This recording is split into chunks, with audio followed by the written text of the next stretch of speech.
हिंदू न मुसलमान, न मंदिर, न मस्जिद।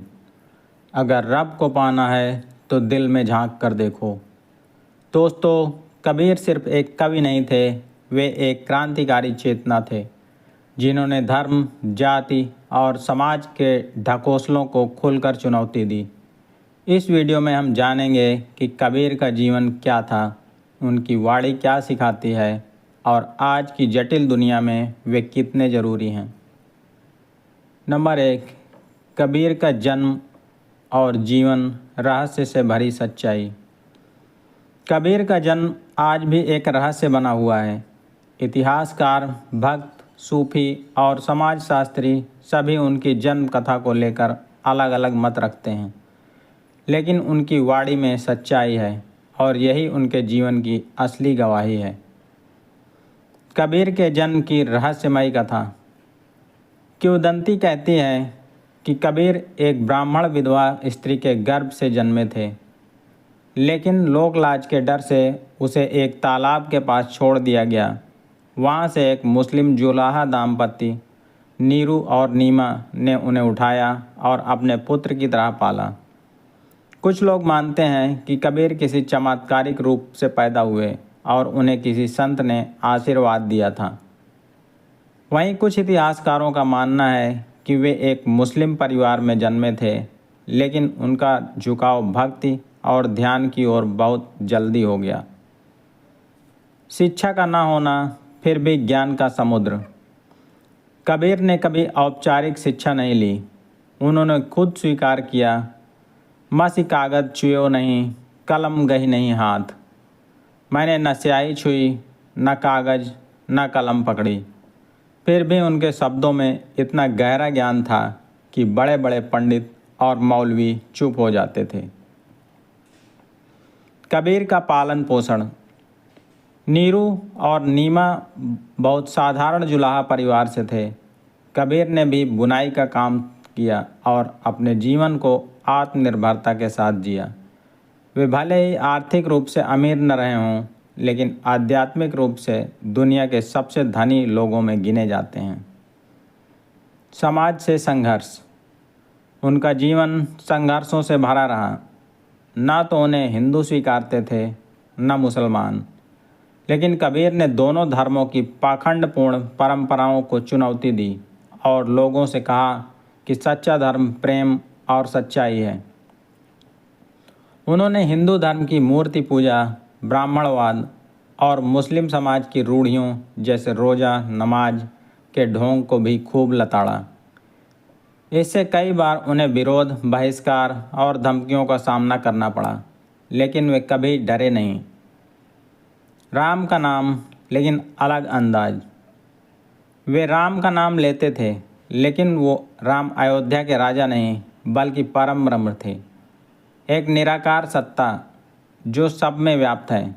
इसी तरह वे अल्लाह भी बोलते थे, लेकिन सूफी अंदाज में, जो दिलों में बसता है। जब कबीर को न हिंदू अपनाते थे न मुसलमान, फिर भी उनकी बातों में इतनी ताकत कैसे थी कि आज भी उनके दोहे जिंदा हैं। आखिर वो कौन सी शक्ति थी जो अनपढ़ होकर भी उन्हें युग दृष्टा बना गई? सोचिए और अगले भाग में जानिए कबीर की वाणी में छुपे रहस्य। भाग 2, कबीर की वाणी, दोहों में जीवन का दर्शन। संत कबीर की वाणी सादा शब्दों में गहरा ज्ञान है। वे न पंडित थे, न कवि बनने का प्रयास करते थे, फिर भी उनके शब्दों में इतनी ताकत थी कि वे सीधे दिल और आत्मा तक पहुँचते हैं। उनकी वाणी का संग्रह 3 प्रमुख भागों में मिलता है। साखी, नैतिक उपदेश, शब्द यानी भक्ति गीत, और रामायणी यानी प्रेम भरी वार्ताएं। लेकिन सबसे ज़्यादा लोकप्रिय उनके दोहों, जो पंक्तियों में जीवन का संपूर्ण सार देते हैं। दोहा 1, आत्मनिरीक्षण की शिक्षा। बुरा जो देखन मैं चला, बुरा न मिलिया कोय, जो दिल खोजा आपनो, मुझसे बुरा न कोय। कबीर कहते हैं, जब मैंने बाहर दूसरों में बुराई ढूंढनी चाहिए तो कोई बुरा नहीं मिला, लेकिन जब अपने अंतर में झांका तो पाया कि सबसे बुरा मैं खुद ही हूँ। आज के संदेश के लिए हम अक्सर दूसरों को दोष देते हैं, लेकिन सुधार की शुरुआत अपने भीतर से होनी चाहिए। सच्चे गुरु की महिमा। गुरु गोविंद दोऊ खड़े, काके लागू पाए, बलिहारी गुरु आपने, गोविंद दियो बताए। जब गुरु और भगवान दोनों सामने हों तो किसके चरण छुएं? कबीर कहते हैं, मैं तो गुरु को वंदन करूँगा, क्योंकि उसी ने मुझे ईश्वर से मिलाया। सच्चा मार्गदर्शक जीवन की सबसे बड़ी दौलत है, चाहे वो माता पिता हों, शिक्षक हों या जीवन का अनुभव। प्रेम का अद्भुत भाव। प्रेम न बाड़ी उपजय, प्रेम न हाट बिकाए, राजा प्रजा जय रुचय, शीश देई ले जाए। प्रेम ना तो खेत में पैदा होता है, ना बाजार में बिकता है। जिसे सच्चा प्रेम चाहिए उसे अपने अहंकार और स्वार्थ का सिर काट कर देना पड़ता है। प्रेम मतलब लेना नहीं, पूर्ण समर्पण है, बिना शर्त, बिना अपेक्षा। समय और साधना की महत्ता। काल करे सो आज कर, आज करे सो अब, पल में प्रलय होएगी, बहुरी करेगा कब। जो कल करना है उसे आज कर लो, जो आज करना है उसे अभी कर लो। समय कभी किसी की प्रतीक्षा नहीं करता। आलस्य, टाल मटोल और बहानों से जीवन नहीं बदलता। करना अभी है, यही है। धार्मिक दिखावे पर चोट। माला फेरत जुग भया, फिरा न मन का फेर, कर का मन का डार दे, मन का फेर। कबीर कहते हैं, माला तो लोग जीवन भर फेरते हैं, लेकिन उनका मन नहीं बदलता। असली साधना मन के विचारों को बदलना है। धार्मिक दिखावे की बजाय अंदर से सुधरना ही असली धर्म है। कबीर की वाणी की विशेषताएं। सीधा और स्पष्ट संवाद, आम आदमी की भाषा में किसी दार्शनिक घुमाव के बिना। समाज सुधार का माध्यम, धर्म, जाति, पाखंड और आडंबरों पर सीधी चोट। प्रेरणा का स्रोत, जीवन को सादगी, सच्चाई और प्रेम के साथ जीने की शिक्षा। आध्यात्मिक विज्ञान। कबीर ईश्वर को बाहर नहीं, भीतर खोजने की बात करते हैं। जब संत कबीर ने इतना कुछ सिखाया, बिना ग्रंथ, बिना शिक्षा, बिना धर्म ग्रंथों के हवाले, तो क्या आज हम उनके दोहों को केवल याद करके ही रह जाएंगे या उनके गूढ़ अर्थों को समझकर जीवन में उतारेंगे? क्या हमारे आधुनिक समाज में कबीर की सादगी और सच्चाई को अपनाना संभव है?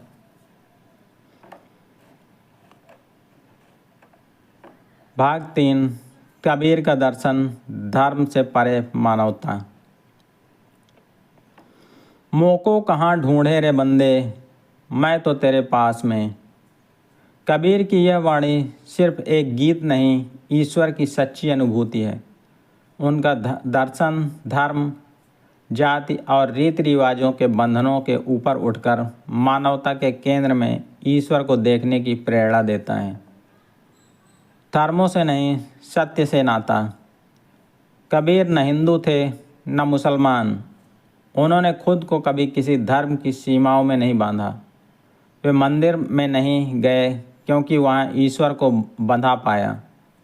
वे मस्जिद में नहीं रुके क्योंकि वहाँ ईश्वर को ढूंढने की जल्दबाजी थी। उनकी दृष्टि में ईश्वर न तो मूर्ति में बंद था, न ही किसी किताब में छिपा था। वे कहते हैं, पाहन पूजे हरि मिलय, तो मैं पूजूं पहाड़, ताते यह चाकी भली, पीस खाए संसार। अगर पत्थर की पूजा से ईश्वर मिलते हैं तो मैं पहाड़ पूजता। असल में तो यह चाकी जिंदगी की पीड़ा ही है जो हमें भीतर से मथती है। कबीर का राम कौन है?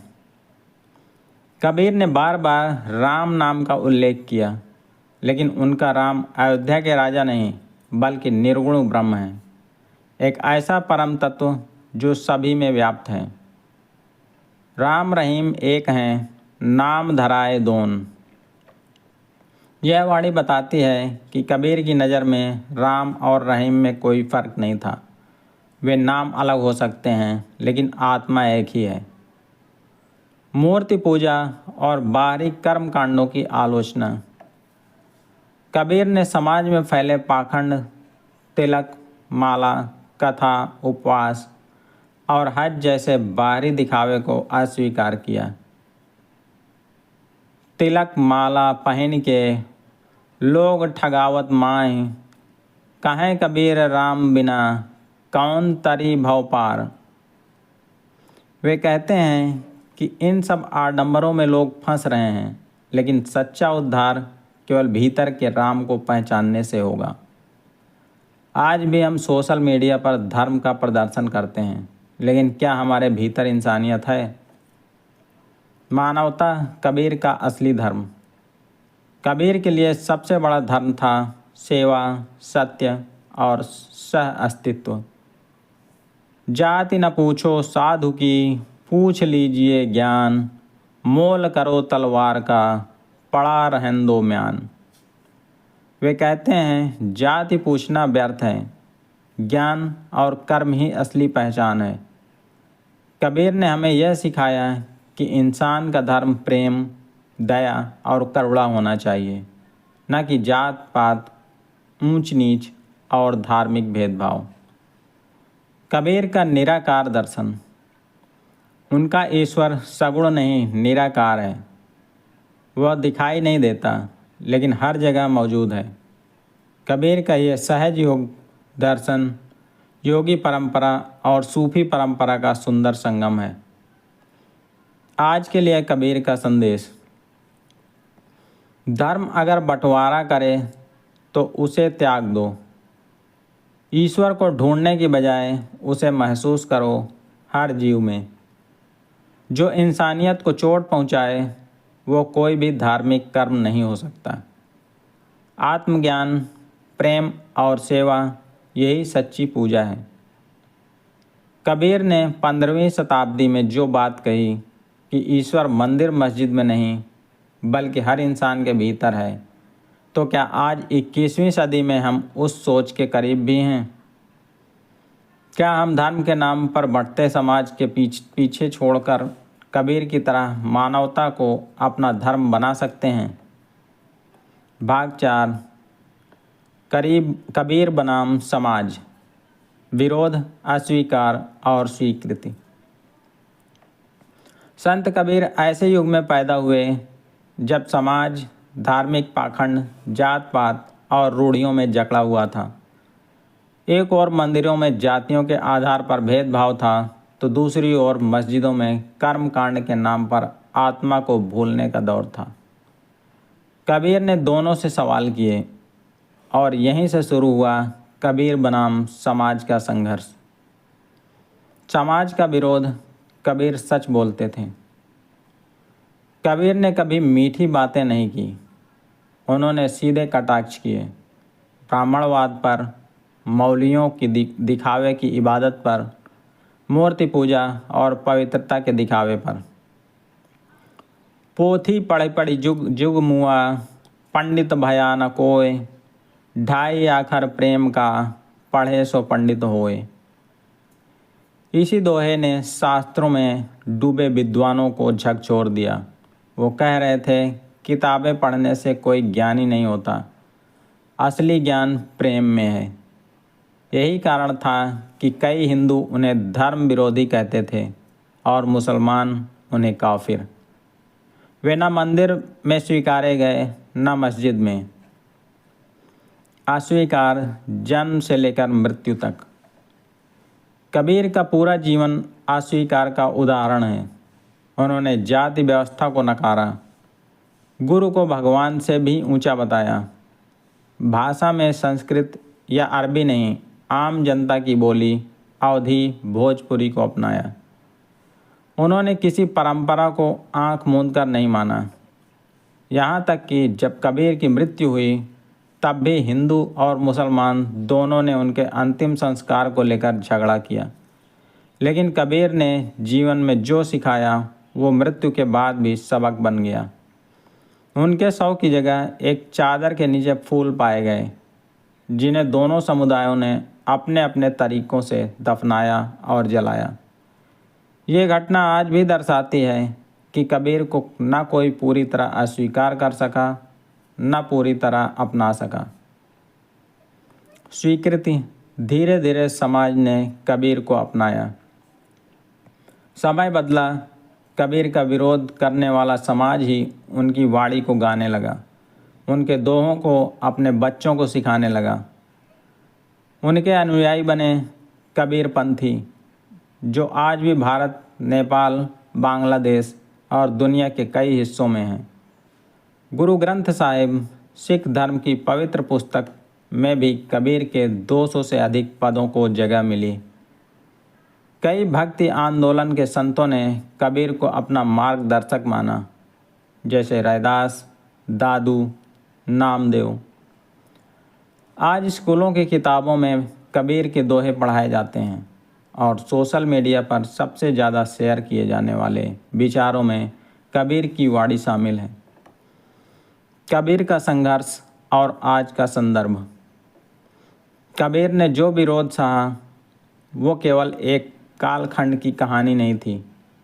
आज भी जब कोई सत्य बोलता है, पाखंड के खिलाफ आवाज़ उठाता है, तो समाज पहले उसका विरोध करता है, लेकिन धीरे धीरे सच्चाई की आवाज़ को स्वीकारना पड़ता है। कबीर का जीवन हमें यही सिखाता है कि अगर आपकी बात में प्रेम और सत्य है तो समय भले लगे, लेकिन समाज आपको ज़रूर सुनेगा। जब कबीर को उनके जीवन में समाज ने नकार दिया, तो क्या आज भी उन्हीं सच्चे बोलने वालों की आवाज़ दबा रहे हैं? क्या आज का समाज भी किसी कबीर की बातें सुनने को तैयार है, या हम फिर किसी को उसकी सच्चाई के लिए अकेला छोड़ देंगे? भाग 5। कबीर की मृत्यु और उनके बाद की यात्रा।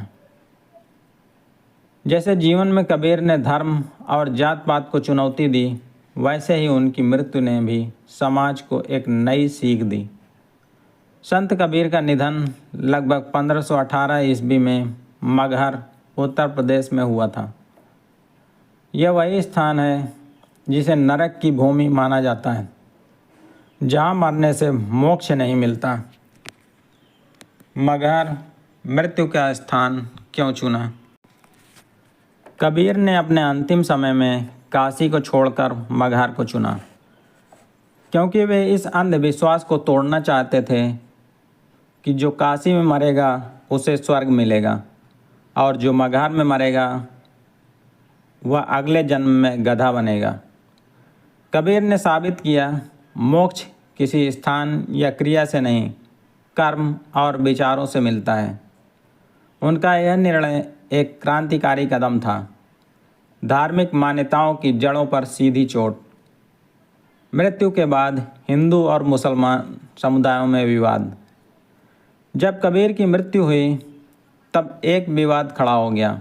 हिंदू समुदाय चाहता था कि उनका दाह संस्कार किया जाए, जबकि मुस्लिम समुदाय चाहता था कि उन्हें दफनाया जाए, क्योंकि उनके विचार इस्लामिक सूफी परंपरा से मेल खाते थे। लेकिन तब कुछ ऐसा हुआ जिससे दोनों समुदायों को चौंका दिया। जब कबीर की चादर को हटाया गया तो वहाँ उनका शव नहीं था, केवल फूल पड़े थे। हिंदुओं ने आधे फूल लेकर अग्नि संस्कार किया, मुसलमानों ने आधे फूलों को लेकर कब्र बनाई। यह घटना एक गहरी प्रतीकात्मक शिक्षा देती है। कबीर किसी एक धर्म में नहीं समाये, वे तो पूरी मानवता की आवाज़ थे। कबीर की कब्र और समाधि एकता का प्रतीक। आज मगहर में स्थित है। एक और हिंदू परंपरा के अनुसार उनकी समाधि, जहाँ फूलों का अग्नि संस्कार हुआ। दूसरी ओर मुस्लिम परंपरा के अनुसार उनका मकबरा, कब्र। यह स्थल आज भी कहता है कबीर मरकर भी दो धर्मों को जोड़ गए। कबीर के बाद विचारों की यात्रा। कबीर के जाने के बाद उनकी वाणी ने कभी दम नहीं तोड़ा। उनके अनुयायियों ने मिलकर एक मार्ग बनाया, कबीर पंथ, जो आज भी जीवित है। कबीर पंथ की विशेषताएं: कोई मूर्ति पूजा नहीं, कोई जात पात नहीं, कोई कर्म कांड नहीं, सिर्फ सादा जीवन, सच्चा भजन और सेवा।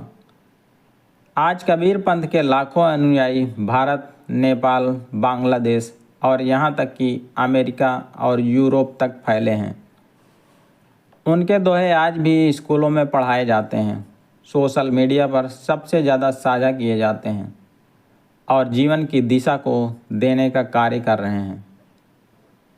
कबीर की मृत्यु अंत नहीं, शुरुआत थी।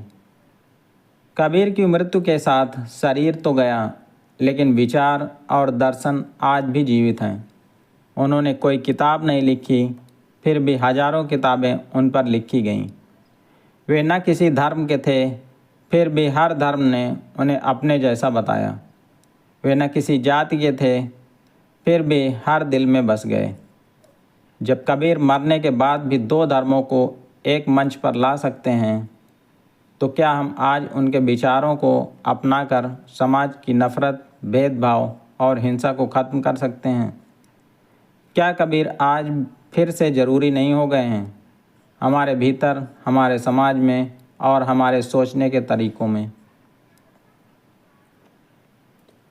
भाग 6, आज की ज़िंदगी में कबीर की ज़रूरत क्यों है? कबीर केवल एक कवि या संत नहीं थे, बल्कि वे एक आईना थे जो समाज की आत्मा को दिखाते हैं।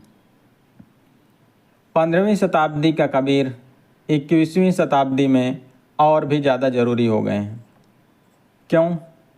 क्योंकि आज हम उस दौर में हैं जहां धर्म के नाम पर नफ़रत फैलती है, जाति के नाम पर खून बहता है और सोशल मीडिया पर दिखावा और पाखंड सबसे ज़्यादा बिकता है और आदमी आदमी को कटता जा रहा है।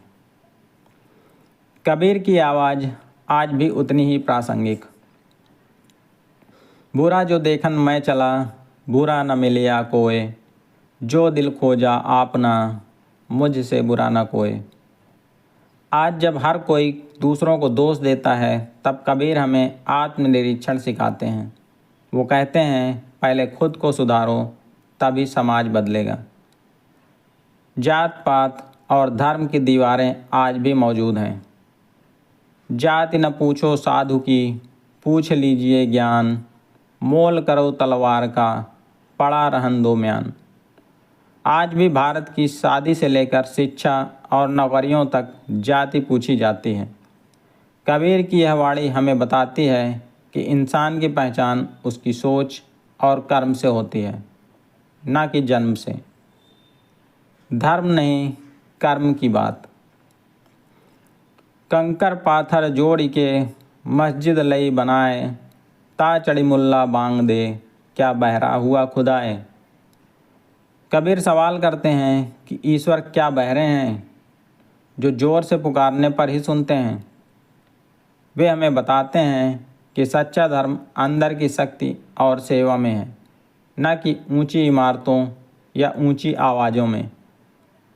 आज जब धर्म राजनीति का औजार बन गया है, तब कबीर की वाणी एक सच्ची चेतावनी है।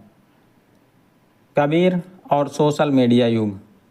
आज के दौर में हम 5 सेकंड की रील में खुशी ढूंढते हैं, लेकिन अंदर से अकेले, खोए और बेचैन हैं। धीरे धीरे रे मना, धीरे सब कुछ होए, माली सींचे 100 घड़ा, ऋतु आए फल होए। कबीर सिखाते हैं, धैर्य रखो, गहराई से जियो और भीतर की आवाज़ सुनो। प्रेम और सह अस्तित्व की शिक्षा। प्रेम न बाड़ी उपजय, प्रेम न हाट बिकाए, राजा प्रजा जहि रुचय, शीस दे ले जाए। आज जब दुनिया ध्रुवीकरण और नफरत के खेमे में बट रही है, कबीर हमें सिखाते हैं कि प्रेम ही शक्ति है और प्रेम कोई सस्ता सौदा नहीं, ये त्याग मांगता है। कबीर के प्रेम में न सीमाएं हैं न शर्तें। आज कबीर की ज़रूरत क्यों है? क्योंकि हमें धर्म से पहले मानवता चाहिए, जाति से पहले सम्मान, पूजा से पहले प्रेम और बोलने से पहले सोचने की कला।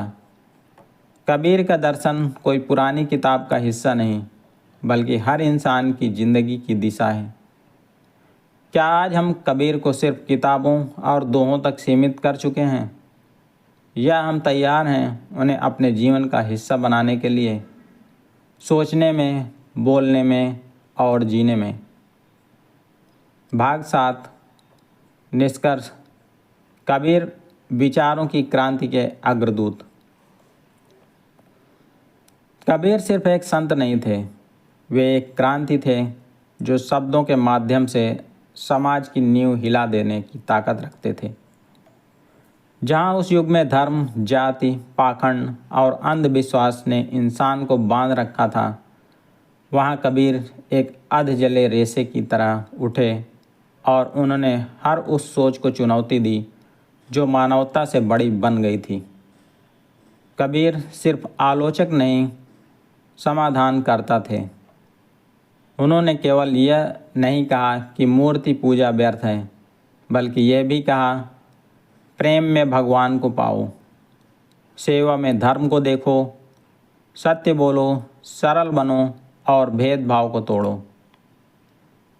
जहाँ देखूँ तहाँ तू ही तू और कोई नहीं। यही अनुभव कबीर की आध्यात्मिक ऊंचाई को दिखाता है।